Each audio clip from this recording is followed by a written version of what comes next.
Recording's in progress. Bernice, could you mute yourself, please? The withdrawal process. Thank you. I love you. How are you?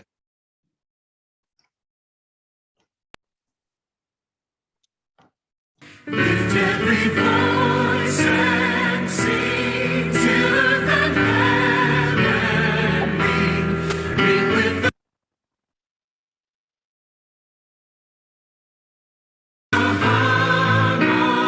harmonies of liberty. Let our rejoicing rise high as the listening skies. Let it resound loud as the rolling sea. Sing a song full of the faith that the dark past has taught us. Sing a song full of the hope that the present has brought us. Facing the rising sun of a new day begun. Let us march on till victory is won. Stormy the road we trod, bitter the chasing blood, felt in the days when hope unborn had died.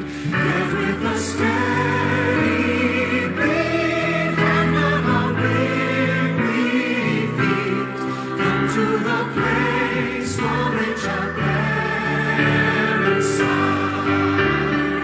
We have come over a way that with tears has been watered. We have come treading a path through the blood of the Son. Now from the gloomy past till now we stand at last, where the white gleam of our bright star is fast. God of our weary years, God of our silent tears, thou who hast brought us thus far on the way, thou who hast by thy mind led us into the light, keep us forever in the path we pray. Lest our feet stray from the places of God where we met thee, lest our hearts drunk with the wine of the world we forget thee. Shadowed beneath thy hand, may we forever stand, true to our God, true to our native land.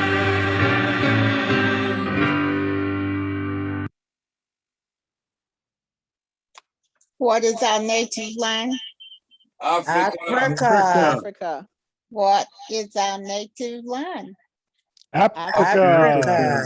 Africa is the homeland of mankind, and it is our ancestral homeland. Welcome to the Africa Diaspora and the UNESCO daily meeting. Thank you. That is our Executive Director of the African Diaspora Directorate. We're joined in here today. And Andrew, if you could release the screen share, we'll have words by Elder Cox that'll bring us to the table. He's always empowered to screen share. Everyone is. Thank you so much. Assalamu alaikum. Alaikum salam. Wa alaikum assalam.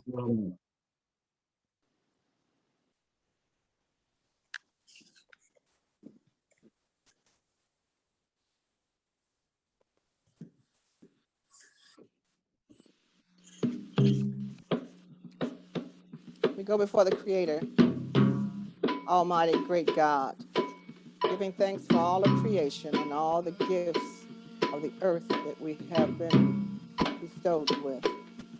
I invite you today to just breathe together. But all take a collective breath, thanking God for the gift of our breath of our life. And as we breathe together, we affirm, we confirm, we declare that we are better together. We are stronger in mind, body, and spirit together. We honor the Most High God of our hearts and of our understanding. We honor our holy ones, our ancestors, those who have gone from us in 2021. We honor those who came before, whose strong, proud shoulders we stand upon today. We honor our elders, those who have labored over the decades, labored on our behalf to bring us to this day and this hour. We honor ourselves as well with radical self-care for the benefit of our callings, our purpose, the vision. We honor each other. We honor our posterity, those that are visible and even those that are yet unborn. We take a breath. We breathe together on one accord for ourselves, our collective, and we breathe on behalf of the 1.6 billion people of African descent and those beyond. We breathe as one. Amen and Ashe. Let it be so. As we come together as one, the start of a new cycle of 7 years that started in 2013 through 2020. Today is the start of a new cycle in the era, the 14th day of a new era, an era in the United Nations that has brought 1.6 billion human beings together who have in 70 countries. And as a people worldwide, over $5 trillion. This is more money than France. This is more money than most countries that are in the G7. Our task is to put together the civil society that is worthy of that for our children's children's children. Because of the late hour in the continent, I will ask His Excellency if he has any words for us before we talk about unity in the community. We'll talk about those brothers and sisters always who are on these calls, who are on the continent, who are late in the morning or early in the morning to be on these calls at this time. My brother, the floor is yours for any words that you may have, questions that you may have, or answers that we may have for you.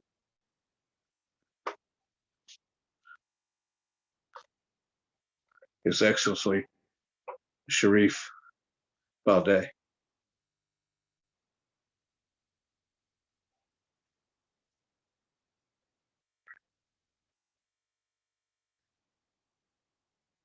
All right. We'll wait for a second for his internet connection to tune up. Meanwhile, is anyone else on the continent on the call? Otherwise, we're going to go to Andrew, who's going to give an explanation of the importance of today in the beginning of the cycle, the second cycle of the Kwanzaa Accords. At any time, Your Excellency, that your system cycles up, you have the floor. Andrew?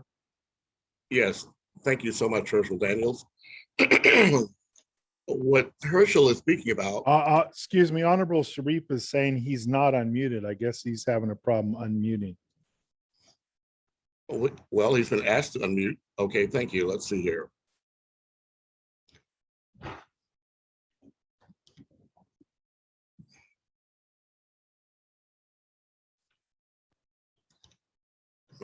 Okay.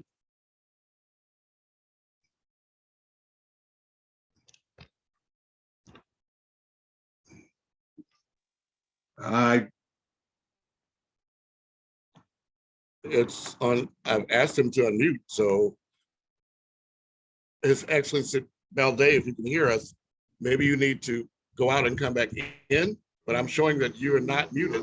You are muted, but I'm asking you to unmute and there's no reply.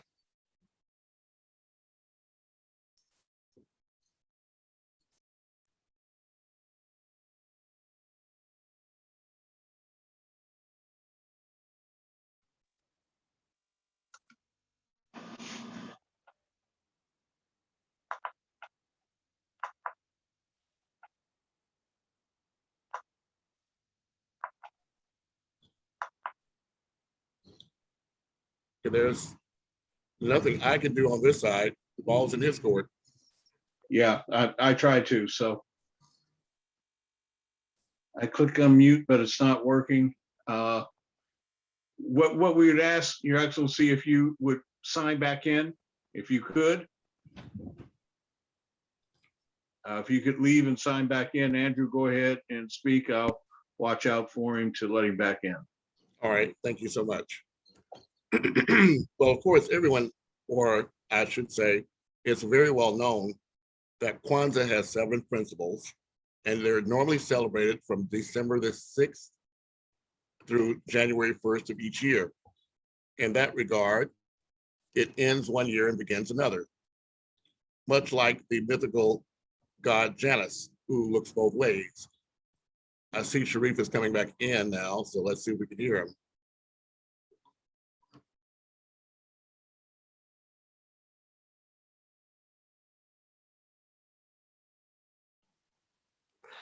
Yes, I am connected now.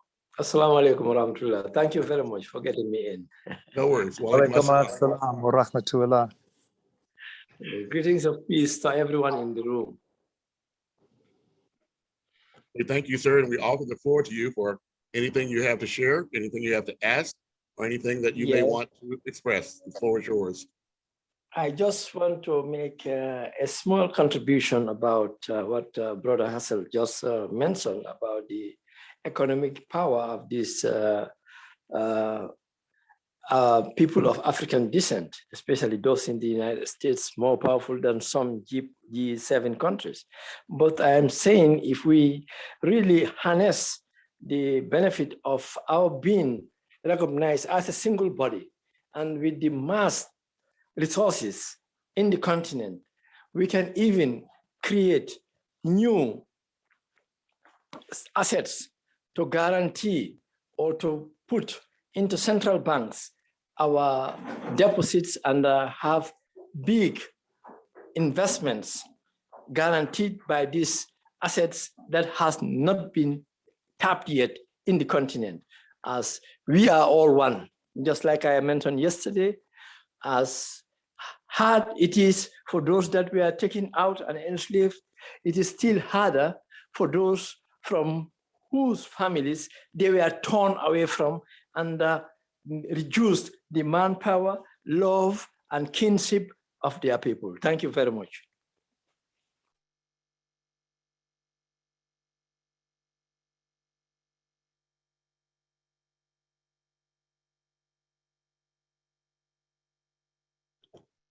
Thank you so much, sir. You ended so abruptly that you caught me in the middle of things, but thank you so much. We're still having people come in, so I'm going to allow these people to come in. And Herschel, again, I have to ask you to assist me. Normally they come in unmuted, like this person. So if you could assist me there. I think I'll have to do it. Hold on.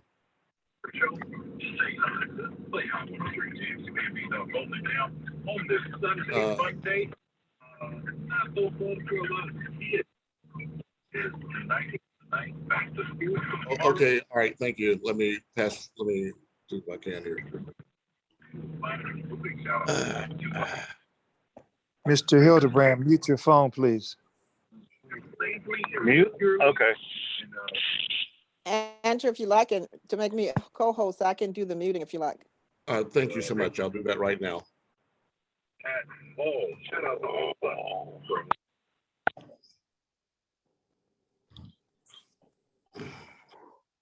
Okay, Mr. Hildebrand manually muted. Yes, and I'll manually mute you as well and make the presentation. Thank you. Okay, let me share my screen here, if I may. To give you a little background, as I mentioned, Herschel brought up the fact that this is the second iteration of the Kwanzaa Accord. As we know, Kwanzaa is only for the last 7 days of the year, from December the 26th through January the 1st.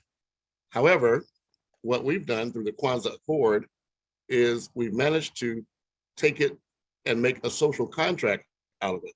The idea is that we would actually begin to celebrate Kwanzaa 7 days a week for 7 cycles of 7 days. For example, this was created last year. We were sharing actually, Josephat Moses, who's the director of the Center for African Volunteers in Kenya, and I were working together during May. We had Africa Week, Africa Week 2020 last year. So we celebrated an entire week from May 25th through May 29th with a 24-hour marathon. And out of that, I met people from the continent. One of them was Josephat Moses. And when I asked him what was the cultural awareness within Kenya about Kwanzaa, and he says, oh, well, of course, Kwanzaa is a Swahili word, but they knew nothing about Kwanzaa, the celebration for African Americans. So what we decided to do was we decided to have a consciousness raising phrase called Afri-Kwanzaa. This was not intended to be a trademark. It was just intended for our group of people that we were collaborating with. One of those is the Saga Foundation there in Nigeria. They provided their IT guide. So we constructed this Afri-Kwanzaa presentation last year. And the idea is that people can, at a glance, see that every Sunday is unity, Umoja. Every Monday is Kagulia, which is self-determination, etc., so on through the week.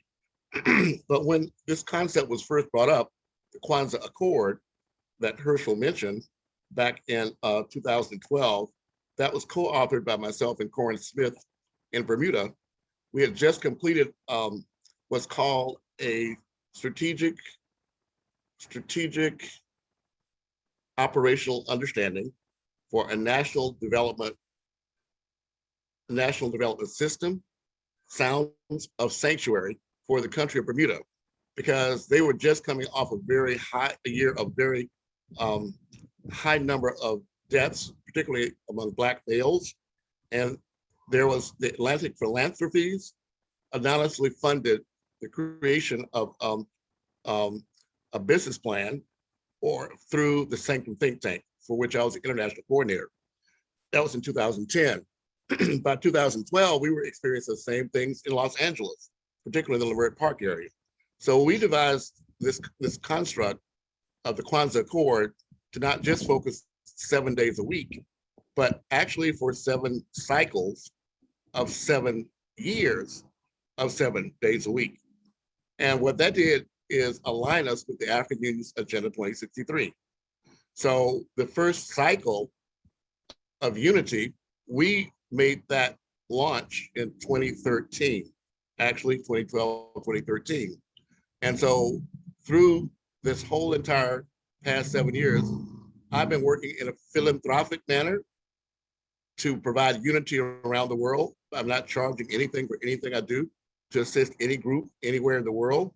But now we move into the second phase, Chagulia, self-determination. So in this phase, I'm asking not just myself, but each of you to understand that we have to create our own narrative. That means giving ourselves the value that we have, and then acknowledging that value, and then aligning our efforts together to accomplish our goals and objectives. Speaking to what His Excellency Sharif said, I do want to say that we don't have to start from scratch. We actually do have a blueprint that's put together from the African Union. In addition to these 12 flagship projects of the African Union that deal with the continent itself, we have 5 legacy projects that deal with the diaspora. Now, their definition of the diaspora, however, takes into the consideration of the ancestral diaspora as well as the more recent diaspora. But they're speaking about the diaspora from Africa throughout the world. For example, many of the countries have already established what's called Diaspora Commissions. And these are people appointed in the diaspora of each country to provide feedback to the native country itself about activities in the world. For example, I mentioned earlier Saga Foundation. The founder of that, Shola Azabula, is one of 5 commissioners that was appointed by the government of Nigeria to provide feedback on the diaspora legacy projects. His Excellency Sharif, there is, in fact, as you know, the African diaspora. There's an African diaspora project specifically for remittances, disbursements, and funding and financing. And that is because last year during the pandemic, as everyone knows, there was a great drop in the GDP of most nations, but there is a multifold increase in the amount of remittances that were sent back to the continent. So what I'm proposing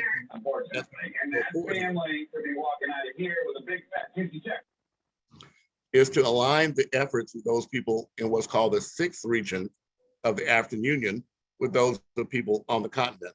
Again, on the continent, you have North, South, East, West, and Central, but there has been an effort on the part of the African Union to engage with what's called the 6th region, but they required us to self-organize. So all I'm asking and suggesting, Herschel, that we do is to identify what those 5 legacy projects are for the continent and then adapt them for our own efforts through the 6th region. But with that, I'll end and turn it back over to you, Herschel Daniels. Thank you for your attention. I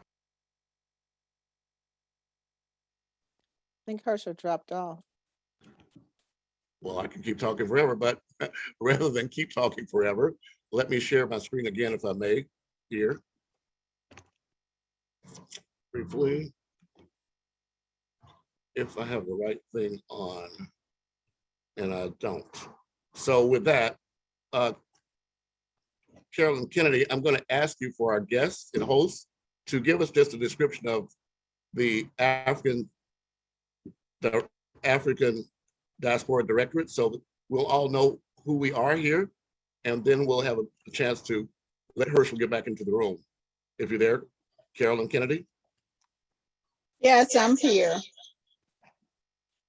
The African Diaspora Directorate is an organization that was established to respond to the African Union requests for people of African descent who were not in Africa to be identified as the 6th region.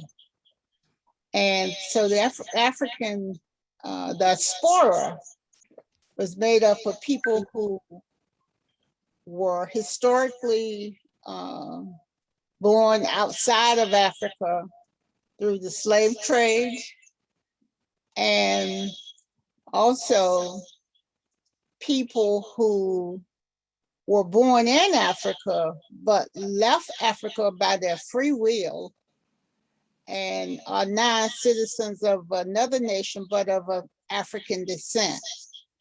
So it's 2 major groups of people: the people who were born in Africa and left Africa, and the people like ourselves who were born in other countries and left Africa as a result of the slave trade or some other trade.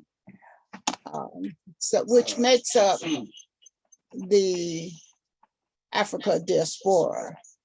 And the concept of the Africa Diaspora Directorate has to do with the coming together of all of the people of African descent who are from the diaspora to work together for the benefit of each other in a unified manner through a platform which allows groups and individuals to register together on the platform, and so that the Africa Diaspora becomes the spaceship for all of the people of African descent who are from Africa and a part of the diaspora.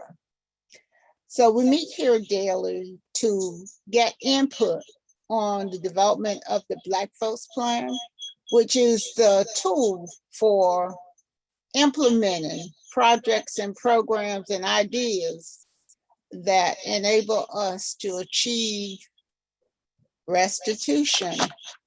And so we carry on and we bring together all the Black people and other people who are interested in supporting our mission, including Native Americans, Asian Americans, people from Samoa, as well as people from the continent who are continental Africans. And so we work together with the idea of a unification of our people. And as you know, in unity, there is strength. So hopefully we'll be able to see some real benefit from our work. And we've been working on this. I've been working on it for 2 years. Herschel and Kofi have been knowing each other since 2015. And Herschel's been working on it for longer than that. So they brought me into this, and I really appreciate to be able to use this in my retirement from being an executive in charge of the Brotherhood and Sisterhood International for the last 20 years. And so I think all of you all know my background by now, so I won't go over that again. But anyway, any questions, I'd be happy to answer.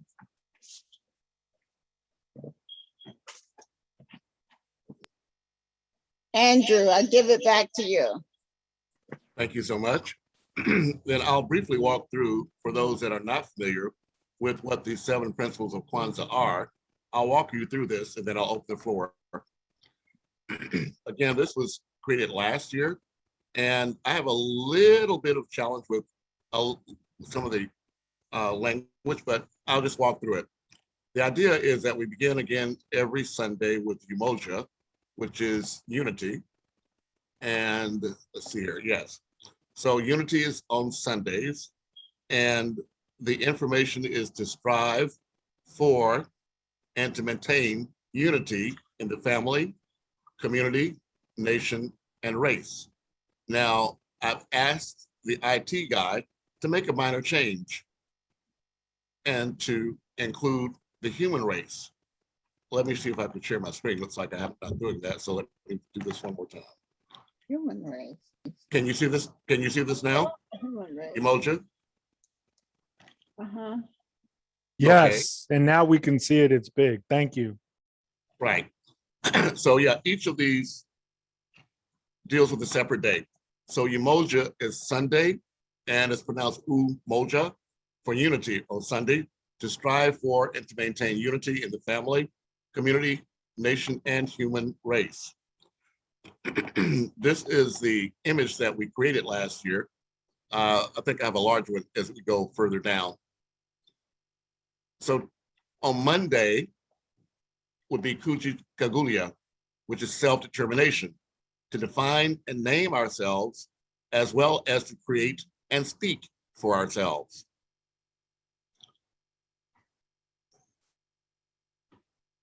Tuesday, Ujima, is collective work and responsibility, to build and maintain our community together and make our brothers and sisters' problems our problems, and to solve them together.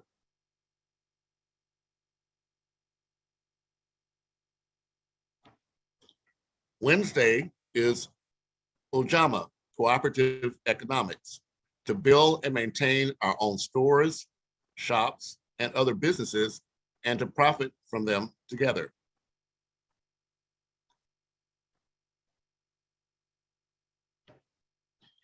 Thursday is Nia, or purpose, to make our collective vocation the building and developing of our community in order to restore our people to their traditional greatness.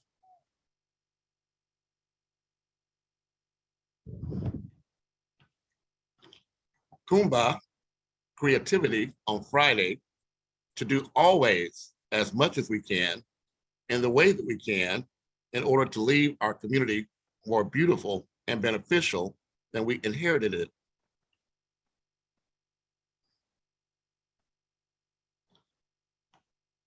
Saturday, Amani, is faith, to believe with all our hearts in our people, our parents, our teachers, our leaders, and the righteousness and victory of our struggle. So with that, what I'm suggesting is, Excellency Sharif, and to others here, is for us to embed these principles ourselves. And as we go forward, to take time each day to share with the group which of the activities in our life impact that particular principle for that day. So that means that we have to begin to reorient ourselves and reorient our consciousness. And that's the only way I believe we can begin to engage our children, because they don't do what we say, they only do what we do. So my suggestion is that we undertake this commitment to look going in the future to make these principles that are not African principles, but they're human principles, a part of our daily lives, and to be the ones that engage the rest of the world to accomplish that. Secondarily, from the Kwanzaa Accord perspective, as I mentioned to you, there are five diaspora projects and 12 legacy projects. The idea is for us to understand what they are, and then find ways we can adapt those to our own local communities and engage with those people from the continent that are, in fact, here in our midst. They're not invisible, they're all around us. They don't know that we know that we're all connected. So part of the idea is for us to make a commitment here, for those that are joining us every day, to begin inviting the youth and people from the African continent that are here and around the world to begin to embed these principles in our outlook. So with that, again, I'll open up the floor to John Moss, since you are dominating my screen, John. I'm gonna go ahead and let you dominate the conversation.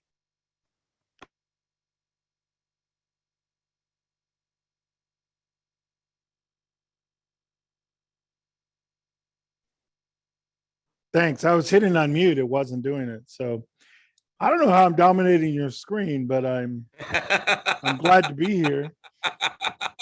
Yours is, when I say that, what I mean is this actually an encouragement for everyone else to determine what image that you're making. Because although we're streaming this on a Facebook group, this also will be a YouTube. So how do you want the world to see you? I would like for each of you to be seen as John is being seen. He's representing himself, he's representing his organization. So I'm just encouraging each of us to take this opportunity to put our best foot forward. But with that, John, thank you so much. And again, yeah, so what I'd like to share is on my screen, again, everybody, I offer a world-renowned goal setting, time management template. And Andrew, I respectfully would say what you're sharing here is great. And it ties right into what I know in the proven successes of growing businesses to be, Fortune 100, Fortune 500 companies. These core structures are what I've done for 30 plus years. And part of that is and can be incorporated as well, and should be, is a holistic approach of including our culture, our belief systems, meaning, I hate the word religion, but beliefs in creator and what we're doing, but it ties right in there. So you can, as an example, I sent out, to my students and people I coach and also my webinars, today's the 15th of the month. Everybody should be looking at, it's August 15th. What are my goals for the month? Where am I at? And what is, like you're saying, Andrew, ties in, what is today? Well, today is what? Sunday. So we're going to be rolling into Monday. So the best thing to do is plan, take a moment, plan your Monday, plan your week, and then where are you at on your goals for the entire month? If you're short of your goals, what are you going to do to achieve your goals? Are you waiting on third parties to step up and you haven't heard back from them? Well, how are you going to address that? Whatever that might be in your communities, as well as have you taken time for your prayers, your balance in life to be centered? And if not, how and what are you going to do that? And if that means you readjust your schedule, you need to have a plan. And nowadays there's so much technology with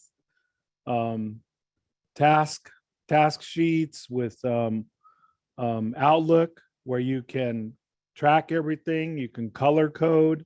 There's so many avenues, and many organizations will help train you if you don't have those skill sets. And again, some of those are in handouts that I provide in my pre-course. But my point being is, this is key to everybody staying focused in their lives and what they're going through. And especially as you face challenges of COVID, medical, health, whatever those things are that come up, or deaths in the family, or celebrations, birthdays, holidays, etc. If you have your life kind of structured and laid out, and you're in prayer and on the right, what you feel or you've been asked to follow is your path, your red road, your legacy you're looking to leave, ask yourself daily, as I do, am I being a good example of an ancestor? Because when I pass, that's what I want my son and people I've known and have been in my life, what I did, how did that help them? How are we moving forward? Remember, we're all all of our ancestors' prayers that we would be doing better and bring forth a closer unity with Creator and land and resources. So what are you doing, not just by the day, by the hour? Again, you can set daily tasks throughout your day. And I will just, in closing, Andrew, say it is important that when all of you do this, there's a psychological benefit to scratching what you've accomplished off. And then by mid, let's say the end of your day or midday, you can say, good, I've accomplished 3 of my tasks, and one of them is ahead of schedule. So maybe you take another 10 minutes and do some prayers and recenter yourself and move forward into the next task. But if you practice and live this, I just know from elders and ancestors, it is the way I was raised and taught, and now I've carried it over into my business world. And I think, Andrew, as you're sharing here culturally, it's so important, as Elder Prophet and I and Bernice Atchison and Queen Mother and many others have talked about. We all have to honor and respect the ways our ancestors taught us, and culturally. It is not who has the biggest, best toys at the end of the day or your life that wins. To me, that is not what life is about. It's about moving forward, and have we done what we were asked to do, whatever Creator's will is for us. We all have free choice, no matter who it is, to make those decisions and choices. And remember, the first time something doesn't happen right, that might be a mistake. Next time, there are no mistakes. It's a learned experience. If you do it again, that is not a mistake. That is a shortcoming, and you better correct it. That's my short, well, Presentation you of know what unity. I mean. I'll Yeah. get off my little stool. Here you go. Well, actually, I'd like to ask each one here to present to us your version of unity and how what you're doing impacts that, and how what we can do to help you accomplish unity in your own objectives. And on a daily basis, as we go forward, I like for someone to prepare a brief presentation, maybe 10 minutes, maybe 20 minutes, on one of the topics. And we'll be able to share those again and grow what I hope to become a library of content that's valuable to each of us as we walk through our daily life and create our own daily journals that we are co-creating together. So I'll open the floor if there's anyone that would like to present an example of unity or a suggestion of unity. But before I do that, let me speak on Haiti, because in Haiti, that was, or I should say Haiti, that was the first country that won its independence from colonialization, and they've been paying ever since. They only just finished paying off the debt to France in this century. So we are all connected with Haiti, and I think it's really critically important for us to express our unity in identifying those activities happening around the world that impact our people and so impact ourselves. But I'll step down now and allow the floor to be open for anyone that would like to contribute any information until we close. Now's that time. If there are any thoughts. I have a thought, but not specifically on unity, if I may. Kwanzaa, it's a recommendation, just as you were explaining it. The Kwanzaa principles initially, of course, were built around the idea that there were so many deficits in the African American community around sharing, and we were, of course, we were named, our names were taken, and we were given names of the the oppressor. And so the idea, the principles were put in place to hopefully mobilize people of African descent to work together better economically, to use our, get in touch with our culture. So the idea that principles, and I agree, the principles, the names, the terms can apply to any group. I guess what I would say or suggest is that if we're going to use them as a universal rather than for the original design of those who put it together some years ago, is that we have some language, and I was thinking about how to put it, some language that reflects that, so that we're able to maintain the language that was put in place for a particular purpose. And I say that as I think about it because I worked in mental health for a long time. And so years ago, I started off working, and just as an example, in Alcoholics Anonymous. And I was really, really, I really love the 12 principles of AA. And yet, over the years, what's happened is that there are a multitude of groups that use the exact same principles, except what they do is they write them and put literature together for whatever group. So you had Alcoholics Anonymous as the first people who actually wrote the big book and all that. But since that time, you have people with Narcotics Anonymous, you have people with Gamblers Anonymous, you have people with Overeating Anonymous. All these different groups have taken the principles and made them their own. So they didn't use, they used some of the language, but they actually adapted and put a system in place for each one. So I just put this out there, that's in order to really affect the change that has been worked on regarding Kwanzaa and the African American community, who has not been buying with each other and spending money with each other. We have not had the opportunity to name ourselves and define ourselves and create for ourselves and make decisions for ourselves. Everything has been given to us almost like we were children. And so under Kwanzaa, we're able to stand up and say, well, no, that's why so many names have changed in the community to something other than what we were named as children. So to preserve that, I also think about a conversation, I hope John doesn't mind, that I had with John, because I have a feather that was given to me by a Native American woman who was high in her position, but she made it clear that it could not be an ego feather. And so even though it's a beautiful feather and it's been blessed and it's been wrapped up, I was instructed not to have one unless I could prove my lineage. So there are some things that are sacred to different groups, and I don't think that it leaves anyone out or excludes them, or they should feel less than if they're not able to participate in a certain process or whatever. So that's my stand. I love Kwanzaa. I've been a part of it. I've done libations at it. And I think of it, I love the Kuji Chakalia. My son, when he was 8 or 9, and I asked him which he has special needs, which one did he want to do at a program, he jumped at the hardest word, Kuji Chakalia. It means I name myself, or we name ourselves. Finally, we name ourselves. Finally, we define ourselves. Finally, we create for ourselves after a very long time. So I'm just saying, I can see the principles being universal, like with the AACAGA and all that. I just think the language, if it's moving away from the original intent, that the language should be worked on so that it addresses the other populations.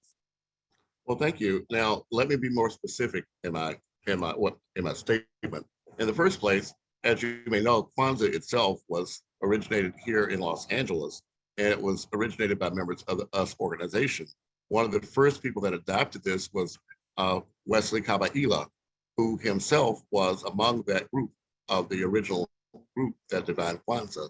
So our intent, when I mentioned changing words, I only intended to make sure that people understand that what we're doing is not just for the Black race, it is for every race of people. And in my particular opinion, of course, race itself is a construct. So the intent is that I would love for us to first embrace the concepts of Kwanzaa as they exist. I'm not suggesting we change them. I suggest that we share them with others and engage them with these principles because they apply to every person. That was my suggestion, and that's my intent. No, I understood that. I was saying, and that's what happens with the 12 principles of AA. People use them, but they adapt them for something so that AA never loses what it has. It's specifically for their group. And so if you're in Narcotics Anonymous, then you do that. If you're in, Overeaters, you do that. They all have a particular, so that the main intent, and so they are good for everybody, but it's just that kind of over the years, sometimes when it comes to people of African descent, here we've had such a struggle and we've been so far behind. We need some way to work on our on our situation. So I know what you're saying. I'm just saying that if we're going to have other groups, the wording should not be the original wording, that those who are working to get people of African descent in this country to work together, to name ourselves, to create for ourselves, that something gets diluted if we suddenly say, okay, because some people have already been named, they've been naming themselves and other people as well. So anyway, that's just my opinion. I just thought I'd put it out there. Well, I appreciate that. But again, the concept here, particularly when you think about Afri-Kwanzaa, right? The idea is to, first of all, to engage the people on the continent of Africa with the concept that we ourselves have, as you say, brought into existence. And of course, as we all do, that from 1965, when this concept was first introduced, there are thousands, if not millions of people who have not only named themselves, but created names for their children. You find these people, you can look at any media and find people whose names are names that they made up, they created, they are of their own creation. So I have to give a lot of thanks to the activities that have happened since then. But initially, the idea was to find a way that we could use Kwanzaa, which is recognized worldwide as an African-American concept, to be embraced by those people on the continent of Africa, to the extent that we're able to, again, acknowledge the fact that they are here. They're all around us. I'm in Los Angeles. When John came to Leimert Park, he saw people there from everywhere in the world. They're here. So the idea is to involve them with what we're doing here so that we can control the commercialization of Kwanzaa, so to speak. We can control the design, so to speak, but we can export those. So the whole idea is to come back again to what I put into the chat, the African Union Legacy Projects on Diaspora Investments, Innovators, Finance, and Social Enterprise. I would love for us to have Kwanzaa as a social enterprise that we can promote all year long, that brings money into our community, and that we can share amongst ourselves as the principles lay out. So that was the initial launch of this back in 2012, 2013. I think it's great year round. So anyway, like I said, I think, well, however, like I said, that's my opinion. And I'm not saying to leave out Africa, I'm just saying because they also went through colonization. I'm just saying, I know that different groups have sacred things. And so it has been, I've introduced it to a white church some years ago, and they immediately began to do it without inviting anybody of African descent because they just liked the drumming and the principles, but they didn't include anybody. But anyway, I stand down, but I do like the idea that it's all year round. Certainly the principles should be happening every day. So I support that part. Well, thank you. And the longer. Agreed, again, agreed. well, the last thing I'll say is that, again, the idea is not so much just to celebrate these for 7 days a week, but to understand that we all need a 50-year plan. We have China, the country has a 50-year plan. Japan has a 50-year plan. So I'm suggesting each of us individually needs to understand there is a 50-year plan. So to the extent that we can look for multi-generational commitments, then we have to understand what we are. We have to know what they are, and then we have to embrace them and embed them in what we're doing. That's the only way our children will become involved, because unless we do, they won't. But I'll open up the floor. I apologize for monopolizing this conversation, but the floor is open for anyone else before we close. Herschel has not come back. So we're having a family meeting. So the floor is open and then we're closed. Next person. Mr. Sharif had his hand up. I can't see it, but Sharif, please go ahead. Yes, I just dropped it. Since you said the floor is open, I just dropped it. Well, I just wanted to broadcast on what the senior prophet have just said about trying to make sure this Kwanzaa project is coordinated both in those in the diaspora and in the continent. For that matter, I want to tell you that for us in the continent, we've started it way back. In 1983, we invited a very famous basketball player, now late, from Los Angeles, specifically forgotten the area of Los Angeles, but his name was called Herman Phillips, but normally they call him June. He's a very famous basketball player. We brought him to Africa.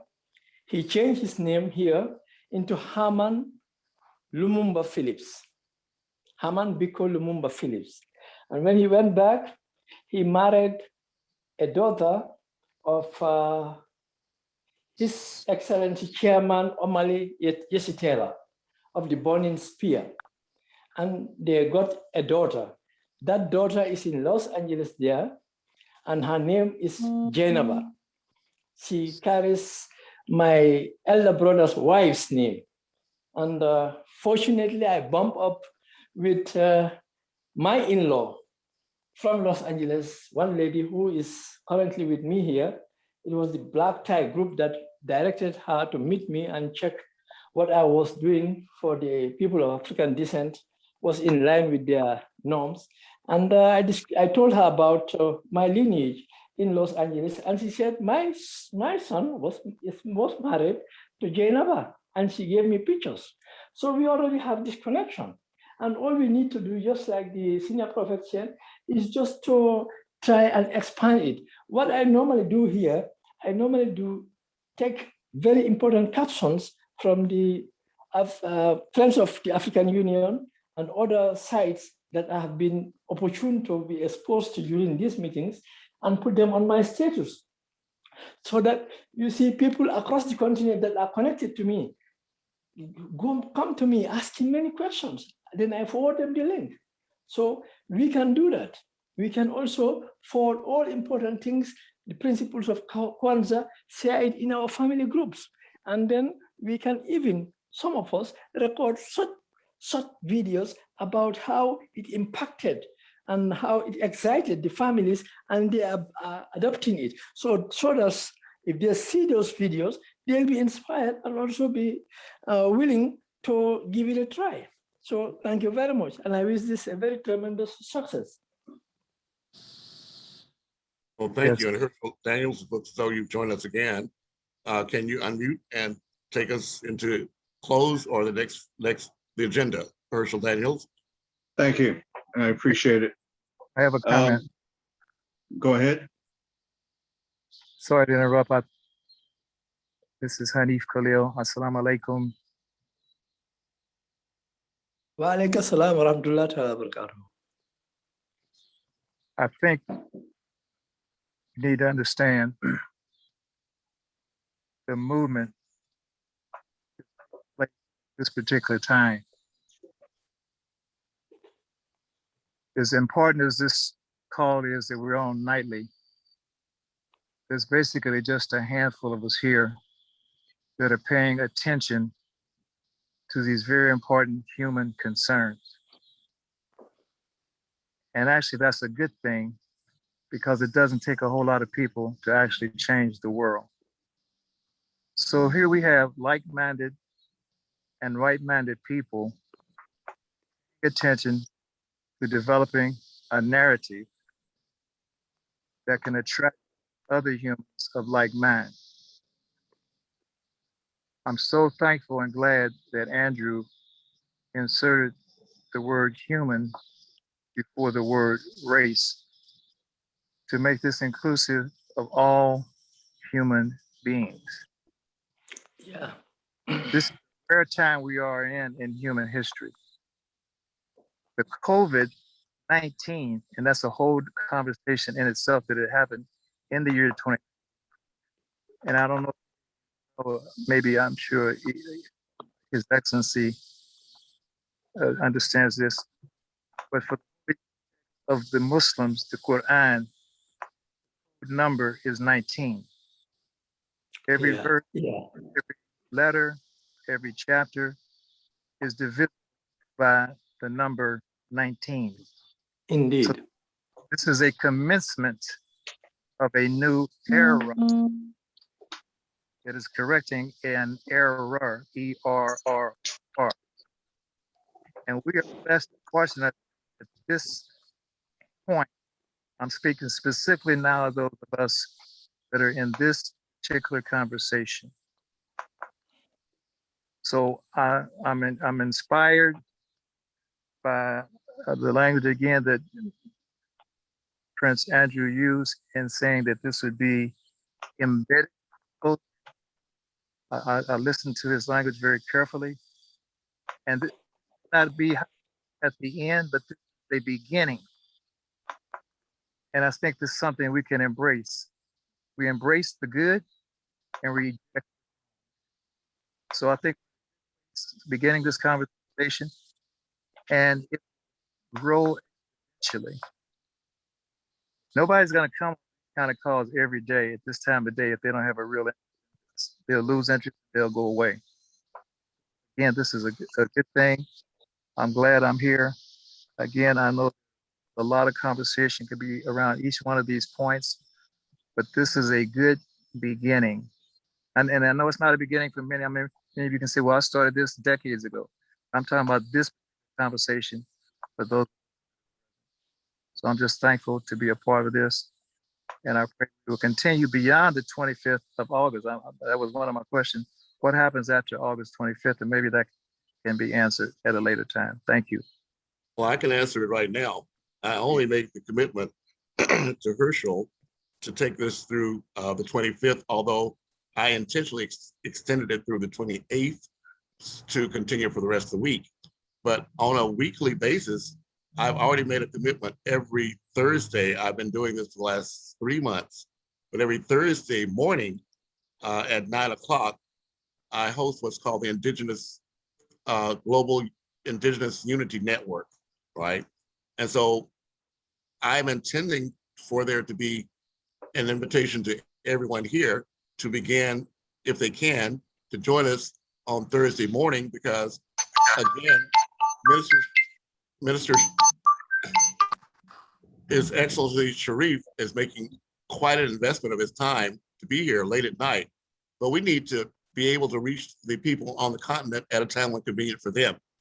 So I won't make the commitment to be available every morning, but I will make a commitment to be available at least every Thursday morning to begin to connect together those people on the African continent with what we're doing here. So that's a short answer to what you're saying. Thank you. Yes. And so let me give you the longer answer. This is a combination. So Friends of the African Union is also members on 6 or 7 other major groups. One in Cobra, which is about reparations and dealing with the 193 members of the House who are now co-sponsors of HR 40, the bill to study reparations. We're members of a coalition that was the principal drivers over the past decade to create the permanent forum. We are part of the human rights group that last year numbered over 670, that when George Floyd was murdered, we're the group that called out to the African Union, and the African Union chairman responded. And 670 of us coalesced around the Africa group and defied the United States. And that's how George Floyd's brother opened the investigation. And now we have the report. So those principles, as well as the Human Rights Network, the International People of African Descent, and as civil society.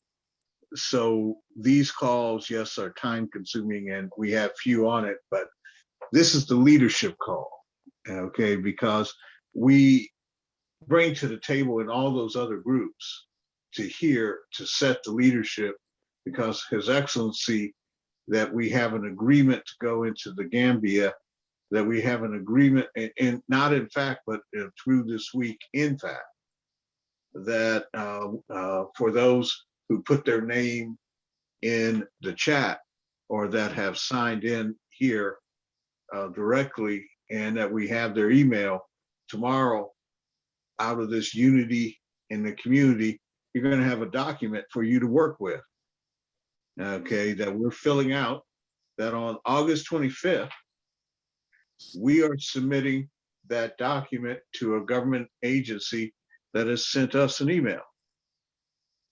And that email, they said, what it basically boils down to, we need your procedures to cut the check. If you are who you say you are, then we like to consider what you propose to us. And so we are who we say we are in Friends of the African Union, the African Diaspora Directorate. We're no more, no less than what we are. Okay. And, you know, when I talk about this, you can go check. Okay. And you can go check, just Google Friends of the African Union, and that's where we've been. That's what we've done. We were at this stage, Andrew and myself, under the Kwanzaa Accords, and somebody came in and for their own purposes, okay, they thought that they could replace us, and they met with the Minister of Finance, and they couldn't talk about it because they didn't know what it is that put in the Daniels IDIQ, which is in the United Nations, which is part of a quantitative easing-based debt purchasing program as a part of a purpose-driven public-private partnership, okay, which is a superset of the United Nations Sustainable Development Goal 17, and it's part of the Global Compact. Now, you know, today, people have more of that today, knowing that in 2021, now in 2016, it was definitely, you know, people didn't even, didn't even know what the Global Compact was. Sustainable Development Goals, okay, weren't where they are now. But you should know, in January of this year, the United Nations started planning for 2045. Okay, they're planning right now for what follows the Sustainable Development Goals. Started in January. We were at that meeting. Now, we were at the meeting as an observer. Now, Next month, as part of when this series of meetings end here, we continue as the African Diaspora Director. What will come out of this on the 25th is the memorandum between your organization, you as a person, or your institution, or your business within the landing pad on the African Diaspora Directorate if you are in the diaspora, or the birth of a new organization, which is the organization around the permanent forum.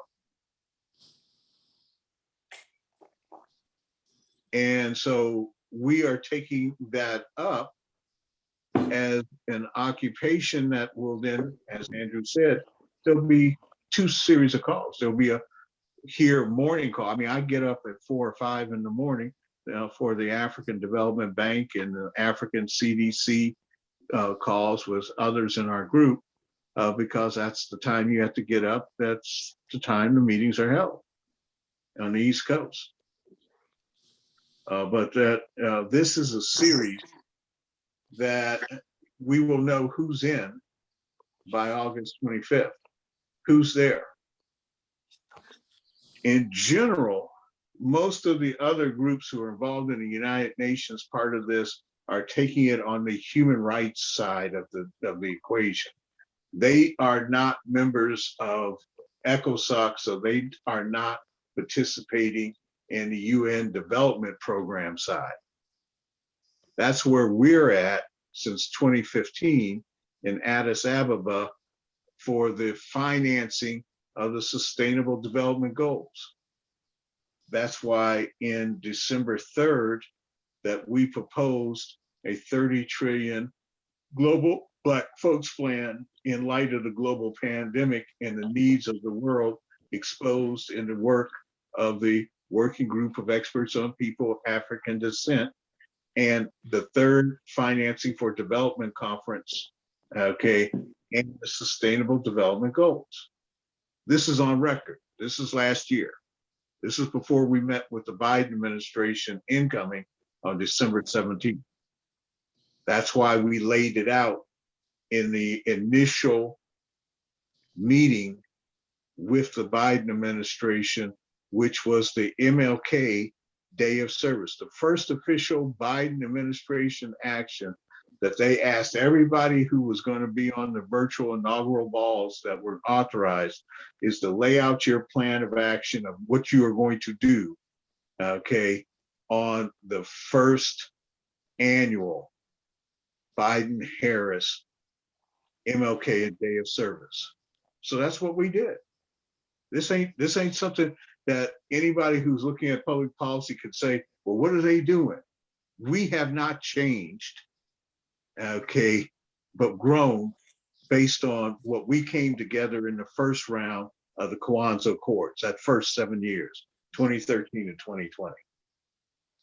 What we are able to do now in 2021, because His Excellency approved it, because next year the Gambia is going to be the headquarters of the OIC meeting. Leading up to that, what we have to deal with is the problems in our community. And right now, this week, one of the problems in our community is Haiti. Okay, we got 300 to 700 people dead, maybe more. We've got about 15,000. You know, I was off the call because I was on a call because we asking Congress, we asking the Congressional Black Caucus, yo, it's time for a meeting on Haiti. Okay, this week. You need to call Cedric Richmond to the table.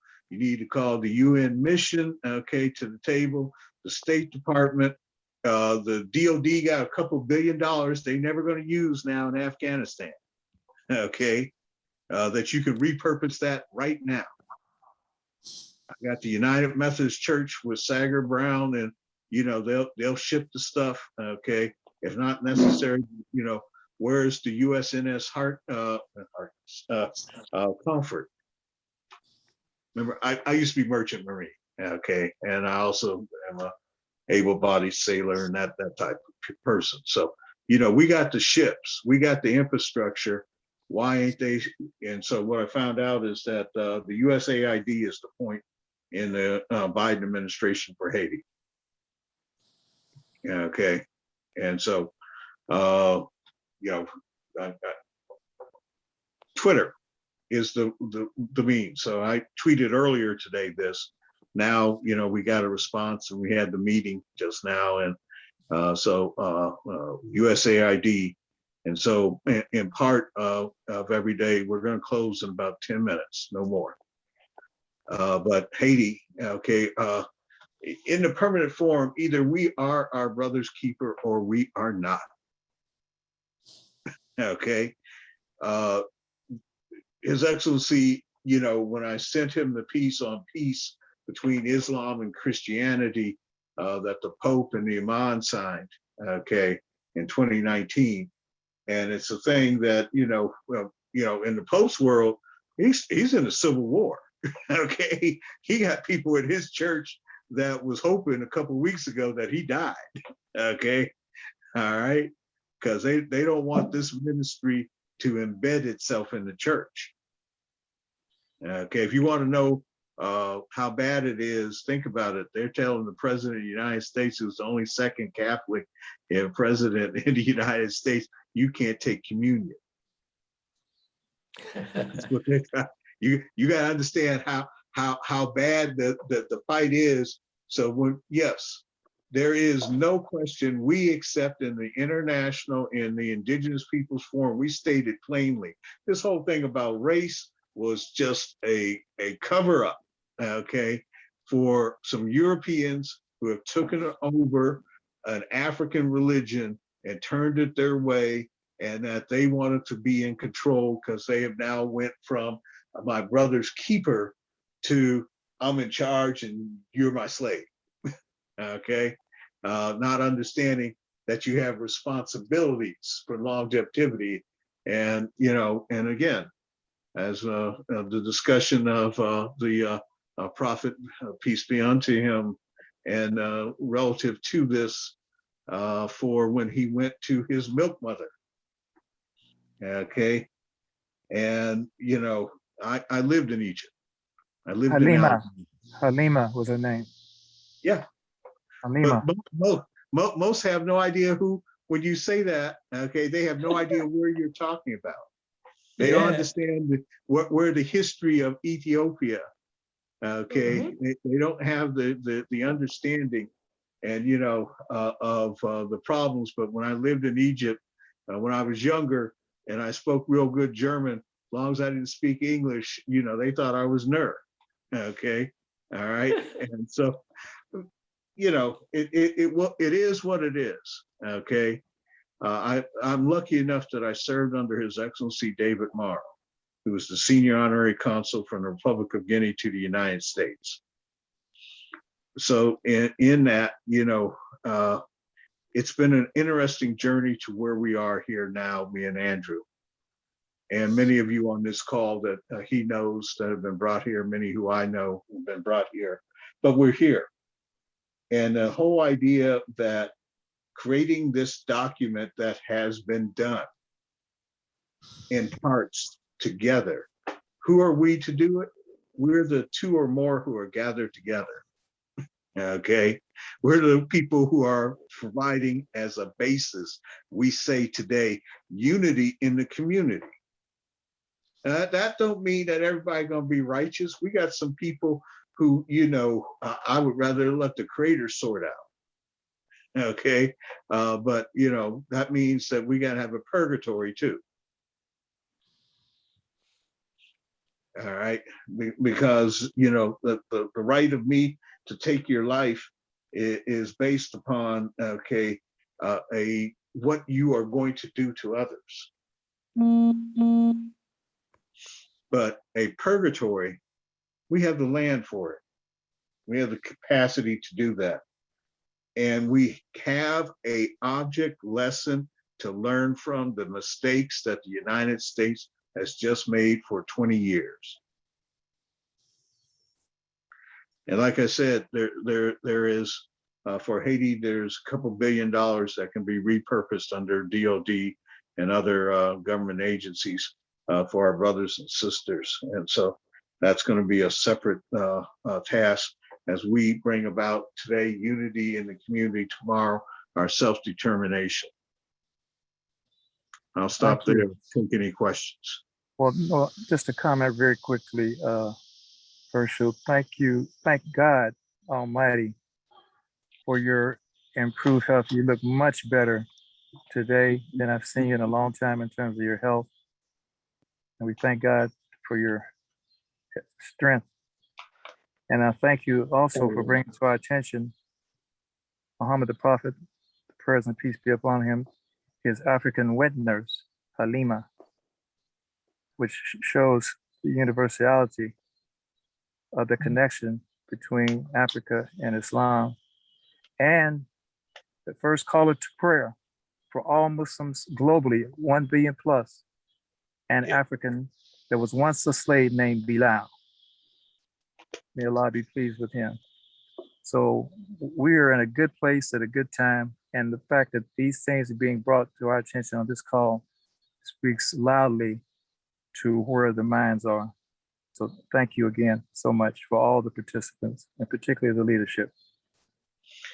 All right. Well, the whole idea for me, okay, after 65 years old, 7 heart attacks, 8 stents, 3 deaths, okay, my whole idea is to work myself out of that position as soon as possible, okay, and to bring the young people. That's why we stream this. I mean, you know, we've not went dark. We've not, you know, tried to push. We've not tried the social media.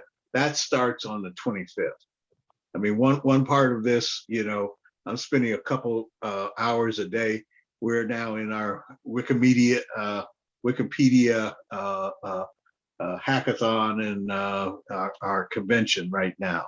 And okay, but look forward to everybody. Tomorrow I'll even shave. I'm looking at myself. I'm like, oh Lord. All right, but you know, I'm hanging out with some seriously brilliant young people, and because I want them to take over the IT, and what His Excellency's brought to the table is world changing. You understand, a government of Africa who owns communications infrastructure is willing to enter into a public-private partnership with us. And so, you know, I used to be Naval Telecommunications System Integration Command 01 guy. Okay, I know a little bit about it: satellites, communications, cryptology, radar, you know, and more. Okay, but we have some brilliantly young people, and we have some old cats, okay, that if we can bring them together over this next week, okay, in a agreement, and then this is where, okay, the juniors agree, is that this is an agreement. We agreed to do this. It's now going to be a 5-way. It's going to be, okay, His Excellency, okay, and his group. It's going to be Andrew and his group. It's going to be Ken and his group. It's going to be me and my group. And it's going to be all the others, organizations led by right of first refusal, fellows of the African Scientific Institute in the name of the ancestor, Lee Cherry. Okay, I hope to have that concluded on that ladder this week, who then will be able to approach week after next the government of the Gambia and say, here we are, here's our capacity, here's our schools, here's where we land in the USA, where the Black folk in the USA as a market earn $1.25 trillion. If all of us worldwide as Black folk earn 5 trillion, us in the United States, we earn 25% of it. We, with Queen Mother Dr. Dolores Blakely, set up this in 2017 at the Africa Week in the United Nations when she was chosen to represent all of us as civil society. I was good enough to be in that delegation. And when she was chosen and we had the meeting with the African leaders about producing medical equipment and pharmaceuticals in Africa, I proposed that they do so on a OEM to replace others who produce generic to sell to the market domestically. Who knew that COVID was coming? But we knew that SARS had been here before, and we knew the problems of Africa. Well, now COVID has made it just real. Okay. And so again, I look forward to all of you. Next month is going to be a global UN food summit. EdFood is in ECOSOC status. New Future Foundation and FAU in a partnership is in ECOSOC status. The UNESCO Center for Peace that operates under the UNESCO is in ECOSOC status. All right. So we have the ability to put on the table what we say we're doing. And again, we're writing it in contracts so that you bring to the table either as an individual, as an institution, as a nonprofit, or as a business, what you can do. Look forward all. Yeah, okay.